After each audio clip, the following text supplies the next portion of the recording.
जैसे कि पिछले वीडियो में हमने जाना कि ऑस्ट्रेलिया और अमेरिका जैसे जमीन से इतने दूर के आइलैंड पर सेपियंस कैसे पहुंचा। वहां पहुंचने के बाद उसे जो विशालकाय कंगारू, मार्सुपियल शेर और मैमथ मिले, वो कुछ ही समय बाद कैसे इस धरती से विलुप्त हो गए। दोस्तों, आज के इस वीडियो में हम जानेंगे कि कैसे सेपियंस ने एग्रीकल्चर रिवॉल्यूशन को जन्म दिया और इस रिवॉल्यूशन के कारण कैसे इंसान गेहूं के गुलाम बनकर रह गए। हाँ, आपने सही सुना, गेहूं ने हमें अपना गुलाम बनाया, न कि हमने गेहूं और दूसरे अनाजों को। एग्रीकल्चर रिवॉल्यूशन की वजह से हमारा विकास जरूर हुआ, लेकिन ये मानव इतिहास का सबसे बड़ा धोखा था। ऐसी ही बहुत सी रोचक बातें हमें इस वीडियो में जानने को मिलेंगी और ये भी जानने को मिलेगा कि जो भूल इंसानों ने एग्रीकल्चर रिवॉल्यूशन के समय में की थी, आज भी हम वही भूल दोबारा कर रहे हैं। इस वीडियो में बताई गई जानकारी इजरायली हिस्टोरियन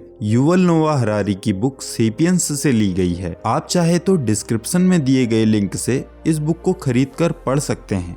होमो इरेक्टस और होमो निएंडरथैलेंसिस जंगली बेर तोड़ते थे और जंगली भेड़ों का शिकार करते थे। उन्होंने ये कभी नहीं सोचा कि बेर का पेड़ कहाँ उगाना है, भेड़ों को कहाँ चराना है या बकरियों को कैसे पालना है। होमो सेपियंस ईस्ट अफ्रीका से सेंट्रल ईस्ट तक, यूरोप से एशिया तक और दूर के ऑस्ट्रेलिया और अमेरिका तक फैले। लेकिन जहाँ कहीं भी वे गए, सेपियंस ने जंगली वनस्पतियां इकट्ठा की और जंगली जानवरों का शिकार करके अपना पेट पाला। जब आपके आसपास ही आपको प्रचुर मात्रा में भोजन मिल रहा है तो और कुछ करने की जरूरत क्या है। लेकिन यह सब 10,000 साल पहले बदल गया, जब सेपियंस ने कुछ जानवरों और पेड़ पौधों को उगाने की कोशिश में अपना सारा समय खर्च करना शुरू कर दिया। सूर्योदय से सूर्यास्त तक इंसान बीज बोते थे, पौधों को पानी देते थे, जमीन की निराई करते थे और भेड़ों को सबसे अच्छे चरागाह में चराने ले जाते थे। उनका मानना था कि यह काम उन्हें ज्यादा से ज्यादा फल, अनाज और मांस उपलब्ध कराएगा। यह मनुष्य के जीवन में एक रिवॉल्यूशन था जिसे वैज्ञानिक एग्रीकल्चर रिवॉल्यूशन कहते हैं। ये चेंज 9500 से 8500 बीसी के आसपास साउथ ईस्ट तुर्की, वेस्ट ईरान और लेवांत में हुआ। इसकी शुरुआत बहुत धीरे धीरे और एक छोटे से इलाके में हुई। गेहूं की खेती और बकरियों को पालने की शुरुआत लगभग 8000 साल बीसी में, जैतून की 5000 बीसी में और अंगूर की 3500 बीसी में हुई। कुछ जानवरों और वनस्पतियों जैसे कि ऊंट और काजुओं का घरेलू उपयोग और भी बाद में शुरू हुआ। 3500 बीसी तक खेती और पालतूकरण की लहर समाप्त हो चुकी थी। यहाँ तक कि आज भी हमारी कैलोरी का 90% भाग उन मुट्ठी भर वनस्पतियों से आता है जिन्हें हमारे पूर्वजों ने 9500 और 3500 बीसी के बीच उगाना शुरू किया, जैसे कि गेहूं,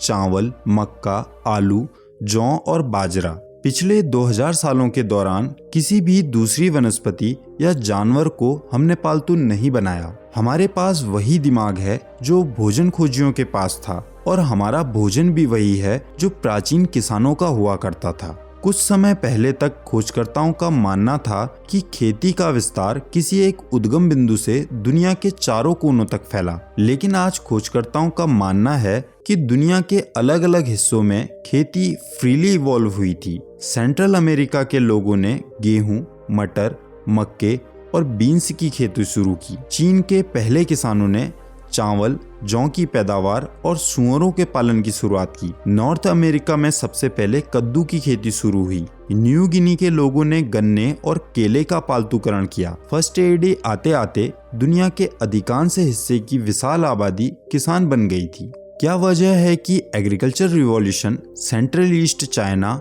और सेंट्रल अमेरिका में हुआ, लेकिन ऑस्ट्रेलिया, अलास्का या साउथ अफ्रीका में नहीं हुआ? इसका कारण बहुत सीधा सा है। वनस्पतियों और जानवरों की ज्यादातर प्रजातियों को पालतू नहीं बनाया जा सकता। कुकुरमुत्ता को सेपियंस खोज सकते थे और मेमथ का शिकार कर सकते थे, लेकिन इनमें से किसी प्रजाति को पालतू बनाना असंभव था क्योंकि कुकुरमुत्ता तब बहुत दुर्लभ था और मेमथ जैसे विशालकाय जानवर बहुत ज्यादा खतरनाक थे। हमारी प्रजाति ने जिन हजारों प्रजातियों का शिकार किया और उपभोग किया, उनमें से बहुत थोड़ी सी ऐसी थी जो खेती करने और झुंड बनाकर पालने के लायक थी। और ये थोड़ी सी प्रजातियां जिन जिन जगहों में उपलब्ध थी, वहां एग्रीकल्चर रिवॉल्यूशन का जन्म हुआ। कुछ समय पहले तक खोजकर्ताओं का मानना था कि एग्रीकल्चर रिवॉल्यूशन विकास की दिशा में मानव प्रजाति की बहुत बड़ी छलांग थी। विकास की प्रक्रिया ने धीरे धीरे और भी अक्लमंद मनुष्यों को पैदा किया। लोग इतने चालाक हो गए कि ये नेचर के सीक्रेट को समझने लग गए,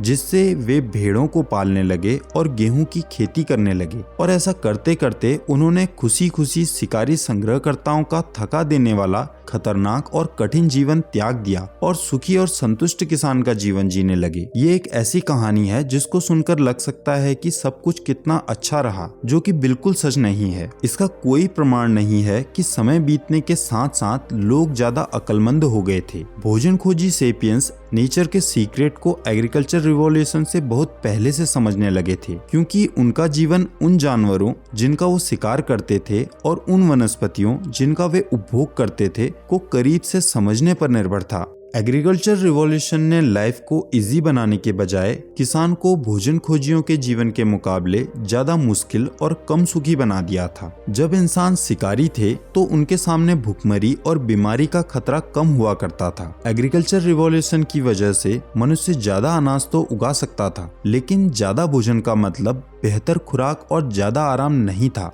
इसके बजाय इंसानों में जनसंख्या विस्फोट हुआ और अब उनके लिए भोजन कम पड़ने लगा। एक किसान एक भोजन खोजी के मुकाबले ज्यादा कठोर मेहनत करता था और इसके बदले में उसकी डाइट भी खराब होती जा रही थी। एग्रीकल्चर रिवॉल्यूशन हमारी हिस्ट्री का सबसे बड़ा धोखा था, लेकिन इसका जिम्मेदार कौन था? जिम्मेदार न कोई राजा था, न कोई पुरोहित था। जिम्मेदार थी मुट्ठी भर वनस्पति प्रजातियां, जिनमें गेहूं, चावल और आलू शामिल थे। इन वनस्पतियों ने होमो सेपियंस को पालतू बनाया। जरा गेहूं की निगाह से एग्रीकल्चर रिवॉल्यूशन के बारे में सोचिए। 10,000 साल पहले गेहूं सिर्फ एक जंगली घास थी, बहुत सी घासों में से एक घास जो सेंट्रल ईस्ट में एक छोटे से इलाके तक सीमित थी। अचानक कुछ हजार सालों के अंदर ही ये सारी दुनिया में फैल गई। आज के समय में गेहूं पृथ्वी के इतिहास की सबसे कामयाब वनस्पति बन गई है। नॉर्थ अमेरिका के विशाल मैदानों जैसे इलाकों में जहां 10,000 साल पहले गेहूं का एक डंठल भी पैदा नहीं होता था, वहां आप सैकड़ों किलोमीटर तक चलते चले जाएं तो भी आपको गेहूं के अलावा कोई भी दूसरी वनस्पति नजर नहीं आएगी। ये मामूली सी घास आखिर कैसे सारी दुनिया पर राज करने लगी? गेहूं ने अपने फायदे के लिए होमो सेपियंस को कंट्रोल किया। यह वानर प्रजाति 10,000 साल पहले तक शिकार और संग्रह करते हुए अच्छा खासा चैन से जी रही थी, लेकिन इसके बाद इसने गेहूं की खेती में ज्यादा से ज्यादा समय और मेहनत लगाने की शुरुआत की। कुछ ही हजार सालों के अंदर मनुष्य दुनिया के बहुत से हिस्सों में सुबह से शाम तक गेहूं की फसल में ध्यान देने के अलावा और किसी भी चीज की खेती पर बहुत कम ध्यान देने लगा, क्योंकि गेहूं की डिमांड बहुत ज्यादा थी। गेहूं को चट्टान और कंकड़ पत्थर पसंद नहीं थे, इसलिए सेपियंस ने सब चीजों को साफ करने में कमर तोड़ मेहनत की। गेहूं को पानी और पोषक तत्वों को दूसरी वनस्पतियों के साथ शेयर करना पसंद नहीं था, इसलिए सेपियंस पूरी दिन भर तीखी धूप में बैठकर खेतों की निराई करने लगे। गेहूं बीमार न पड़ जाए इसलिए सेपियंस को कीड़ों और पाले पर नजर रखनी पड़ती थी। दूसरे जानवरों से भी इसका बचाव करना पड़ता था। गेहूं प्यासा था, इसलिए मनुष्य नदियों से पानी ढोकर उसकी सिंचाई करते थे। यहाँ तक कि इसकी भूख ने सेपियंस को जानवरों का मल इकट्ठा करने पर मजबूर कर दिया ताकि वो गेहूं के लिए जमीन को और उपजाऊ बना सकें। होमो सेपियंस का शरीर इस तरह के काम के लिए नहीं ढला था। वह सेब के पेड़ पर चढ़ने और हिरण के पीछे भागने का आदी था, न कि चट्टाने हटाने और पानी की बाल्टियां ढोने का। इसकी कीमत इंसानों की रीढ़ों, घुटनों, गर्दनों और तलुओं को चुकानी पड़ी। प्राचीन कंकालों का अध्ययन करने पर हमें यह पता चलता है कि खेती करने से अनेक किस्म की बीमारियों का जन्म हुआ, जैसे कि स्लीप डिस्क, गठिया और हार्निया। इसके अलावा खेती से जुड़े काम को ज्यादा समय की मांग थी, जिस वजह से लोगों को मजबूर होकर गेहूं के खेतों के पास स्थायी रूप से बस जाना पड़ा। हमने गेहूं को घरेलू नहीं बनाया, उसने हमें घरेलू बनाया। गेहूं ने होमो सेपियंस को किस तरह एक अच्छे खासे जीवन के बदले एक दयनीय अस्तित्व को चुनने के लिए राजी किया। उसने इसके बदले क्या दिया? गेहूं ने हमें कोई बेहतर आहार उपलब्ध नहीं कराया। मनुष्य सर्वभक्षी बानर है जो तरह तरह के भोजन का उपभोग करता है। एग्रीकल्चर रिवॉल्यूशन से पहले अनाज मनुष्य के आहार का एक बहुत छोटा सा हिस्सा हुआ करता था। अनाज पर आधारित भोजन में विटामिन और मिनरल की कमी रहती है और ये पचाने में भी मुश्किल होता है। गेहूं ने लोगों को आर्थिक सुरक्षा उपलब्ध नहीं कराई। एक किसान की जिंदगी एक शिकारी संग्रहकर्ता के मुकाबले कम सुरक्षित होती है। भोजन खोजी अपने जीवित बने रहने के लिए दर्जनों प्रजातियों पर निर्भर करते थे, इसलिए भोजन को स्टोर किए बिना भी वो सरवाइव कर सकते थे। अगर खाने की किसी एक प्रजाति की कमी हो जाती थी तो वे दूसरी बहुत सी प्रजातियों का शिकार कर सकते थे, लेकिन खेती में ऐसा नहीं होता था। अगर बारिश नहीं हुई या फसल में कीड़ा लग जाता था तो किसान हजारों और लाखों की तादाद में मरते थे। ग्रामीण जीवन ने शुरुआती दौर के किसानों को जंगली जानवरों, बारिश और जाड़े से बेहतर बचाव जैसे कुछ तात्कालिक फायदे पहुंचाए। फिर भी एक औसत व्यक्ति को फायदे से ज्यादा नुकसान हो रहा था। 13,000 BC के आसपास जब लोग जंगली वनस्पतियां बटोरकर और शिकार करके अपना पेट भरते थे, तब कोई इलाका अगर 100 तंदुरुस्त और हट्टे कट्टे लोगों के घुमंतु समूह का भरण पोषण कर पाता था, तो 8,500 BC के आसपास जब जंगली वनस्पतियों की जगह गेहूं के खेतों ने ले ली, तब इस जगह पर 1,000 लोगों का गांव पलता था जो बीमारियों और कुपोषण से कहीं ज्यादा पीड़ित था। एग्रीकल्चर रिवॉल्यूशन का सार यही है, बदतर परिस्थिति में भी ज्यादा से ज्यादा लोगों को जीवित रखना। लेकिन होमो सेपियंस को ये बात पहले समझ क्यों नहीं आई? क्यों उसने अपनी जनसंख्या बढ़ाने के खातिर अपना जीवन स्तर गिराया? कैसे गेहूं हमारे भोजन में शामिल हुआ? आइए इस बारे में जानते हैं। खेती का विस्तार बहुत धीरे धीरे हुआ। हिरण और खरगोश का शिकार करने वाले होमो सेपियंस के समूह ने अचानक गांवों में बसकर खेतों को जोतना, बोना और सिंचाई के लिए नदी से पानी लाना शुरू कर दिया था। होमो सेपियंस लगभग 70,000 साल पहले सेंट्रल ईस्ट पहुंचे। अगले 50,000 सालों तक हमारे ये पूर्वज बिना खेती के फलते फूलते रहे। इस इलाके के प्राकृतिक संसाधन वहाँ की मानव आबादी का भरण पोषण करने के लिए पर्याप्त थे। अच्छे दिनों में लोग कुछ ज्यादा बच्चे पैदा करते थे और बुरे दिनों में कुछ कम बच्चे जो धीमी गति से चल पाते थे और जिन्हें ज्यादा ध्यान देने की जरूरत थी। वे घुमंतु भोजन खोजियों के लिए बोझ हुआ करते थे। लोग अपने बच्चों के बीच 3 से 4 साल का अंतर रखने की कोशिश करते थे। महिलाएं इस बात का ध्यान रखते हुए अपने बच्चों को रात दिन और ज्यादा उम्र तक ब्रेस्ट फीडिंग कराती थी। रात दिन ब्रेस्ट फीडिंग कराने से गर्भवती होने की संभावनाएं काफी कम हो जाती हैं। इस दौरान लोग कभी कभार गेहूं खाते थे, लेकिन यह उनके आहार का छोटा सा हिस्सा हुआ करता था। लगभग 18,000 साल पहले लास्ट हिमयुग के बाद ग्लोबल वार्मिंग का समय आया। टेम्परेचर बढ़ा तो बारिश भी ज्यादा होने लगी। ज्यादा बारिश होना गेहूं और दूसरे अनाज के लिए अच्छा था। लोगों ने ज्यादा मात्रा में गेहूं खाना शुरू कर दिया और बदले में उन्होंने इसको ज्यादा उगाना शुरू कर दिया। लेकिन जंगली अनाज को खाने से पहले साफ करने, पीसने और पकाने की जरूरत थी। इस समय तक आग की खोज हो चुकी थी, जो हम पिछले वीडियो में जान चुके हैं। इसलिए लोगों ने इन अनाज को खाने लायक बनाने के लिए अपनी पीठ में लाद कर अपने डेरों में ले जाना शुरू कर दिया। गेहूं के दाने रास्ते में गिर जाते थे। समय के साथ साथ मनुष्य के आवागमन के इन रास्तों और डेरों के आसपास और गेहूं पैदा होने लगा। जब इंसानों ने जंगलों और झाड़ियों को जलाया तो इसने भी गेहूं की मदद की। आग ने पेड़ों और झाड़ियों को साफ कर दिया, जिससे गेहूं और दूसरी वनस्पतियों से धूप और खाद छीनने वाला अब कोई नहीं था। जिन जगहों में गेहूं अच्छी मात्रा में उगने लगा और शिकार और भोजन के दूसरे साधन भी थे, वहां के लोगों ने अपनी घुमंतु जीवन शैली को छोड़ दिया और वे वहां स्थायी बस्तियां बनाकर रहने लगे। ऐसा हो सकता है कि उन्होंने शुरुआत में 4 हफ्ते के कैंप लगाए हों। एक पीढ़ी बाद जब गेहूं के पौधों की तादाद बढ़ गई होगी और वे चारों ओर फैल गए होंगे, तो शायद फसली कैंप 5 हफ्ते तक, फिर 6 हफ्तों तक रहे हों और लास्ट में वे वहीं बस गए हों और वहां एक गांव बन गया हो। इस तरह की बसावट के एविडेंस पूरे सेंट्रल ईस्ट में पाए गए हैं, विशेष रूप से लेवांत में, जहां 12,500 BC से 9,500 BC के बीच नातुफियन सिविलाइजेशन विकसित हुई। नातुफियन शिकारी और भोजनकर्ता थे जो अपना पेट भरने के लिए दर्जनों जंगली जानवरों पर निर्भर थे, लेकिन वो स्थायी गांवों में रहते थे और अपना ज्यादातर समय भोजन इकट्ठा करने और जंगली जानवरों को खाने योग्य बनाने के काम में लगे रहते थे। उन्होंने पत्थर के घर और अनाज रखने के लिए कोठर तैयार किए थे। उन्होंने नए औजारों का आविष्कार किया, जैसे कि जंगली गेहूं की फसल काटने के लिए पत्थर के हंसिए और उसे पीसने के लिए पत्थर के मूसल और अखल। स्थायी गांवों में बस जाने और भोजन की सप्लाई ज्यादा होने के साथ ही पॉपुलेशन भी बढ़ने लगी। घुमंतू जीवन शैली त्याग देने के कारण महिलाएं हर साल बच्चा पैदा करने के लिए सक्षम हो गई। कम उम्र में ही बच्चों से माँ का दूध छुड़ा दिया जाता था। अब अनाज खिलाकर बच्चों का पेट भरा जा सकता था। खेतों में काम करने के लिए ज्यादा लोगों की जरूरत थी, लेकिन ज्यादा लोग होने से अनाज कम पड़ने लगा, इसलिए और ज्यादा अनाज उगाना जरूरी हो गया।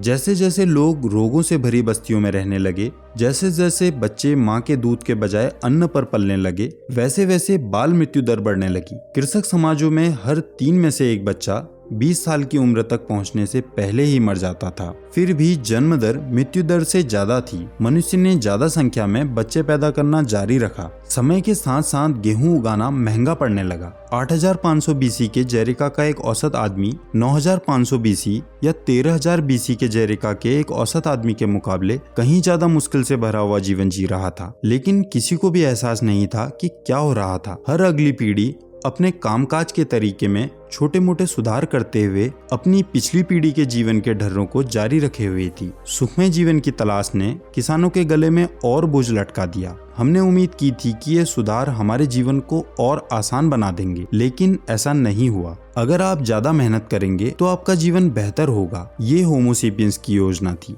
योजना का पहला हिस्सा तो आराम से पूरा हो गया। लोगों ने कड़ी मेहनत की, लेकिन ये अनुमान नहीं लगाया कि बच्चों की जनसंख्या बढ़ेगी, जिसका मतलब होगा और ज्यादा गेहूं बच्चों के बीच बटेगा। न ही इन शुरुआती दौर के किसानों ने ये समझा कि कम ब्रेस्ट फीडिंग करने और ज्यादा दलिया खिलाने से बच्चों का इम्यून सिस्टम कमजोर होगा और स्थायी बस्तियां बीमारियों का अड्डा बन जाएंगी। उन्होंने यह अनुमान नहीं लगाया था कि भोजन के एक साधन पर निर्भर रहने से वे खुद को और ज्यादा अकाल और विनाश के जोखिम में झोंक रहे होंगे। लेकिन जब योजना नाकाम हुई तो किसानों ने खेती करना बंद क्यों नहीं कर दिया? इसका एक कारण तो ये है कि समाज को खड़ा करने और उसका रूपांतरण करने में छोटे छोटे चेंजेस को पीढ़ियों का समय लगा था और कुछ हद तक किसी को भी ये याद नहीं रहा कि वे कभी अलग तरह का जीवन जी रहे थे। वो कभी भोजन खोजी भी हुआ करते थे या वो कभी शिकारी संग्रहकर्ता भी हुआ करते थे। दूसरा कारण जनसंख्या इतनी बढ़ गई थी कि इंसान के लिए अपनी पिछली अवस्था में लौटना असंभव था। अगर खेतों को जोतने की प्रक्रिया अपनाने ने किसी गांव की आबादी को 100 से बढ़ाकर 110 कर दिया था, तो उसमें से कौन से ऐसे 10 लोग इसलिए भूखे मरने को तैयार होंगे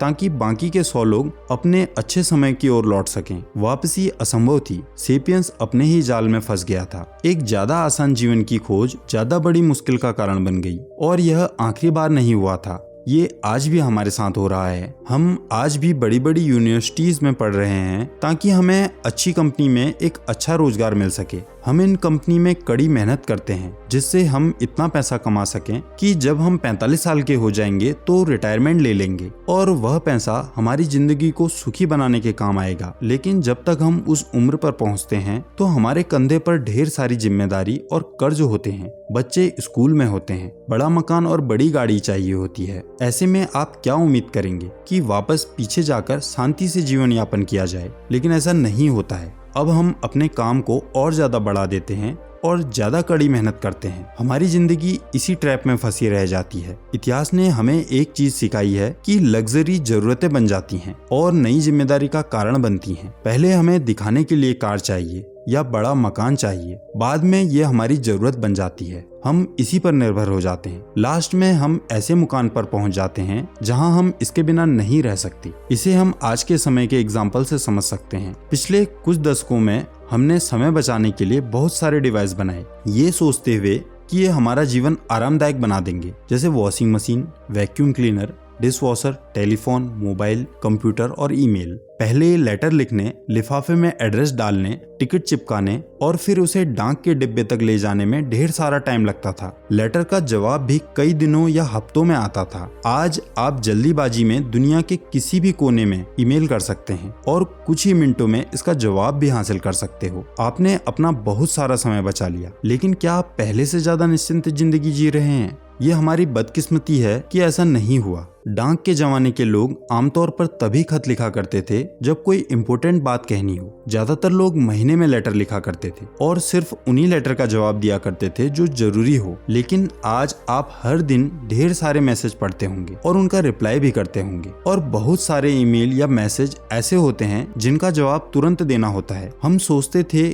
कि हम समय बचा लेंगे, इसके बजाय हमने अपने जीवन को पहले के मुकाबले 10 गुना ज्यादा बिजी कर लिया। एग्रीकल्चर रिवॉल्यूशन की साजिश किसी ने नहीं रची थी, न ही किसी ने अनाज की खेती पर मनुष्य को निर्भर बनाने की कोशिश की थी। यह छोटे से पेटों को भरने और थोड़ी सी सुविधा हासिल करने के उद्देश्य से लिए गए बहुत छोटे से फैसलों का बढ़ता हुआ इफेक्ट था, जिसने प्राचीन भोजन खोजियों को चिलचिली धूप में पानी ढोने पर मजबूर कर दिया था। इन सभी बातों से ये साबित होता है कि एग्रीकल्चर रिवॉल्यूशन गलत अनुमान पर आधारित एक भूल थी। मनुष्य और अनाजों के बीच ये एक समझौता था जिसका फायदा मनुष्य को होने के बजाय अनाज को हुआ। ऐसा ही एक समझौता इंसानों ने और किया। ये समझौता भेड़ बकरियों, सूअर और मुर्गों जैसे प्राणियों के साथ हुआ था। जंगली भेड़ का पीछा करने वाले खानाबदों समूहों ने धीरे धीरे इन्हें पालना शुरू कर दिया। मनुष्य को ये बात समझ आ गई कि सिर्फ बूढ़ी या बीमार भेड़ों का शिकार करने में उसका फायदा है। वे अब समझ गए कि जवान भेड़ बच्चे पैदा कर सकती है, जिससे उसके पास और ज्यादा भेड़ हो जाएंगी, इसलिए वे उन्हें मारकर नहीं खाते थे। इसके बाद उन्होंने अपनी जरूरत के हिसाब से भेड़ चुनना शुरू कर दिया। जो भेड़ बकरियां ज्यादा आक्रामक होते थे, जिनको कंट्रोल करना थोड़ा सा मुश्किल होता था, उन्हें सबसे पहले काटा जाता था। इसी तरह सबसे ज्यादा दुबली पतली और भेड़ चाल से अलग चलने वाली चंचल किस्म की मादाओं को काटा जाता था। हर नई पीढ़ी के साथ भेड़ ज्यादा मोटी और आज्ञाकारी और कम चंचल होने लगी। जो भेड़ सबसे ज्यादा कहना मानती थी, उन्हें सबसे बाद में काटा जाता था और प्रजनन की छूट दी जाती थी। इसका परिणाम हुआ पालतू और आज्ञाकारी भेड़ों का झुंड। ये सब कुछ ही सालों के अंदर नहीं हुआ, इस प्रोसेस में कई सालों का समय लगा। इस तरह पालतू जानवर, भेड़, मुर्गे और अन्य जानवर भोजन, मांस, दूध, अंडा, खाल और ऊन उपलब्ध कराते थे। सामान ढोने, हल खींचने, कूटने, पीसने और ऐसे ही दूसरे काम जिसमें फिजिकल वर्क करना पड़ता था, अब जानवरों से कराया जाने लगा। अब किसान पौधों की खेती में ज्यादा ध्यान देते थे। जानवरों को पालना दूसरे नंबर पे आता था। लेकिन कुछ स्थानों पर नए किस्म का समाज विकसित हो रहा था, जो आमतौर पर जानवरों के शोषण पर आधारित थे। पशुपालक गडेरियों का कबीला। जैसे जैसे मनुष्य दुनिया भर में फैलते गए, वैसे वैसे उनके पालतू जानवर भी फैलते गए। 10,000 साल पहले तक सीमित अफ्रो एशिया में रहने वाले भेड़, गाय, बैल, बकरियां और मुर्गियों की संख्या कुछ लाख से ज्यादा नहीं थी। आज दुनिया में 1 अरब भेड़ें, 1 अरब सूअर, 1 अरब से ज्यादा गाय, बैल और 25 अरब से ज्यादा मुर्गे हैं, जो पूरी दुनिया में फैले हुए हैं। पालतू मुर्गा अब तक का सबसे ज्यादा पाला जाने वाला पालतू पक्षी है। होमो सेपियंस के बाद पालतू गाय, बैल, सूअर और भेड़ दुनिया के दूसरे, तीसरे और चौथे नंबर के सबसे ज्यादा पाए जाने वाले स्तनधारी हैं। इसका मतलब यह नहीं है कि कृषि क्रांति की वजह से इन जानवरों का फायदा हुआ। इनकी जनसंख्या तो बड़ी है, लेकिन ये सबसे ज्यादा दयनीय प्राणी भी हैं। एक जंगली मुर्गे का जीवन काल लगभग 7 से 12 साल का होता है और गाय, बैल का लगभग 20 से 25 साल का। जंगलों में ज्यादातर मुर्गे और गाय, बैल इससे काफी पहले मर जाते थे, लेकिन तब भी उनके पास काफी सालों तक जिंदा रहने के अवसर होते थे। अब बड़ी तादाद में पालतू मुर्गे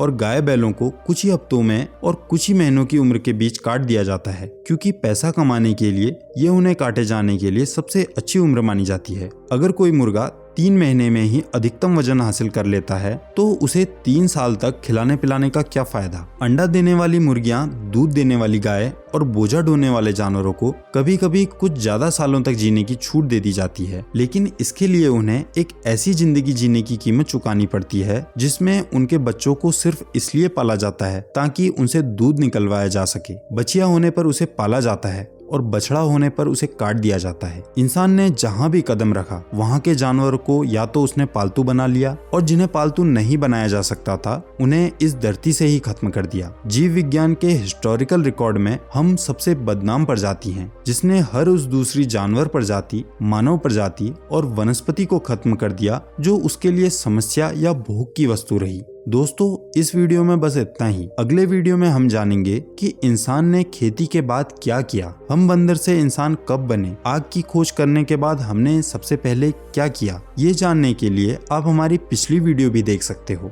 एक वीडियो में पूरी बुक की समरी बताने से वीडियो लंबी और बोरिंग हो जाती है, इसलिए हम चैप्टर वाइज बुक समरी बना रहे हैं। दोस्तों अगर आपको हमारी बुक समरी पसंद आ रही हो तो इस वीडियो को लाइक जरूर कीजिए और ऐसे ही नॉलेजेबल वीडियो देखने के लिए चैनल को सब्सक्राइब कीजिए।